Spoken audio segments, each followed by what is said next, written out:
So Alex, how much do you know about Genshin Impact? Basically nothing. I'm going to go through some characters for you, and I just want you to try and guess what kind of element of magic they use, what weapon you think they might use, and just sort of what they make you think about. Do you think what kind of person you think they are? That sort of thing. Cool. I reckon spear. Okay. Electric spear. I'm gonna go with spear, because we haven't had a spear yet, and there's so little left. She uses a spear. He's a spear user again. He does use a spear. You finally got one. Okay, for the last two, I want to show you the main character and then his companion. So at the start of the game, you can choose whether you want the male or the female character. Right. You can see in the bottom right. I went for the male. Yep. He's not called Wheat. I think technically he's called Aether in the main story, and the girl's called Lumine. Right. So I won't ask for the element because their sort of special thing is eventually they'll be able to use all of the elements. Yeah. At the moment they can use Anemo and Geo because they've only been to those two. I was going to say, areas, I was between air and ground anyway. Fair enough, yeah. But what weapon do you think he uses? Is it different per player, or is No. it... Right. He always has the same weapon. At least so far. Sword or claymore?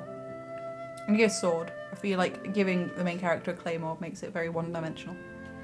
Okay, he does use a sword, yeah. Okay. What about personality-wise? Well, because he's the main character, I feel like a lot of people would like him, but it takes them a while to get used to him. He's kind of like the lone traveller that then gets brought into a group. Funny you say that. Everyone calls him the Traveller in the thing. So the main plot is, well, whichever twin, they're twins, the main characters, whichever one you pick, the other one has gone missing and you're searching for your sibling. But the main character's quite I won't say they're silent because they do speak, but they don't talk very much. They let their assistant, I don't know if assistant's right, their companion talk for them. Paimon. So I'll show you now. Paimon. So the only way I could really show off Paimon is through the pause menu. Yeah. But this is Paimon. What do you think about her? She's very cute. She's very sit on the shoulder, kind of saying what to do. Or maybe not saying what to do, but kind of sits on your shoulder and helps you out. Very much a helper, probably a healer. She's not playable, by the way. She doesn't well, if she fight would, for you or anything. she'd be a healer. Okay. Personality-wise, what are you thinking? Kind of very helpful. Guides you along the right way to go. Is always there to help you out if you need it. I feel like she'd always back you up in anything. Tell you if you're being stupid about something, but in a nice way. So she's more... I don't know if I'd use the word helpful, to be honest. She's she's very greedy. She loves food. She's very lazy. She complains about having to climb stairs, the fact that she floats. She's very chirpy and bright, and she has a really high-pitched voice. But yeah, there's also some sort of mysterious things about her. For example, in the pause menu, everything freezes except her. You're right. That could just be game design, or there could be a reason behind this. Who knows? Maybe they'll bring a new element, time. And she's the ultimate leader of the time. That is one of the suspicions, her theories, that also at the start of the game you have a big sort of enemy who separates you and your twin, and she has very similar, the little black star in her hair. That symbol's all over the other enemy. I reckon she's the other two leaders of their thingies. Power things. Elements. The Archons? Yeah. So she's that, but for time. But she, no one else can use time except her because she's not yet given that power to other people. And she's the ultimate leader because she's the only one that can use time. And time's the biggest thing. With Greek gods with Kronos. Being time as the ultimate daddy of elements. I feel like a lot of the community would agree with you there. Yeah, that's definitely one of the theories. Either that or she's related to this other god in some way. Yeah. Or the enemy that we see at the start.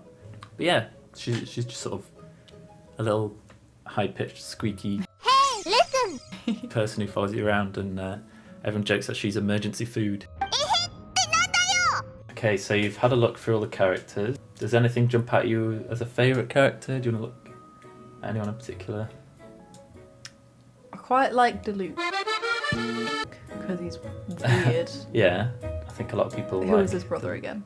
Kaya is his adopted. I feel like he's too like full of himself though. He is quite overconfident, yeah. Venti annoys me too much. Just because I got him so wrong. That I can't even say him anymore. Is there anything you play the most? I feel like I'd probably play Amber. Yeah, the archer, fire. Yeah, like I like fire and either mages or archers sort of thing. So I say like Amber and Deluca are probably the top two. Fair enough. I think a lot of people like both of them. I feel like if I was a better gamer, I'd go Deluca. But I'm not, so I feel like Amber feels safer. Deluca is like one of the most overpowered characters, so... Yeah, but it feels like he'd be hard to play. Not really. I don't think he is. What about just looks-wise and character-wise? Is forgetting about playing them. I feel bad for Barbara. Is it Barbara? Barbara... no. The idol. Who's the maid? Oh, Noelle. I feel bad for her. Yeah. I don't think she minds. She probably doesn't, but I still feel bad for her. Fair enough. I think my favourite character... Well, my favourite character is Klee. Yeah. She's pretty cute, but she's also running around throwing bombs and... I think I like the costume of... who was it? Down at the bottom. Barbara. I like Barbara's costume the most. Yeah. I like the big coat. Yeah, I think it's supposed to be a bit like a nun outfit, but... I think I like the style of it, but I'd want it to be furry. Kind of like, like fake fur sort of thing. Yeah, I get you. I think I think it's going to be the last one, but when Snezhnaya, the Irish Snezhnaya comes out, that's based off of Russia. We'll probably see a lot of like fluffy coats and things. Especially, Tartaglia, the character from there, talks about how it's so cold you can't even go outside without, because it's not safe. So yeah, I can imagine lots of fluffy coats there. But yeah, thanks for guessing the characters. I don't think you got many right. I'll tally them up and let you know. I think I've got the elements mostly right. A couple personalities. And the weapons just did not go well. Not many spears. No, there aren't. I think there's 5. Let's see, 1. I think there's only 1 spear, so that's not a 5-star, which are like really hard to get one. There's 1. Yeah, I'm pretty sure there's only 4. Yeah. There is 1 more coming out soon though, in a few days. She's going to be like she's also from the nuns like Barbara, but she's more like she's a cryo spear user. What's her name? Yeah, Rosaria. She's like a cool. Very like gothic. She doesn't seem like, when you see her in the story, she's very much doesn't seem to care that much about the church, which is weird considering she's part again. of it, I feel like she should be a necromancer. Well, she uses ice magic and stuff. So this was the final episode of Guessing Genshin. If you made it this far, thank you for watching. It means a lot. If you enjoyed the series, a like would be appreciated, and if you would like to see more, please consider subscribing.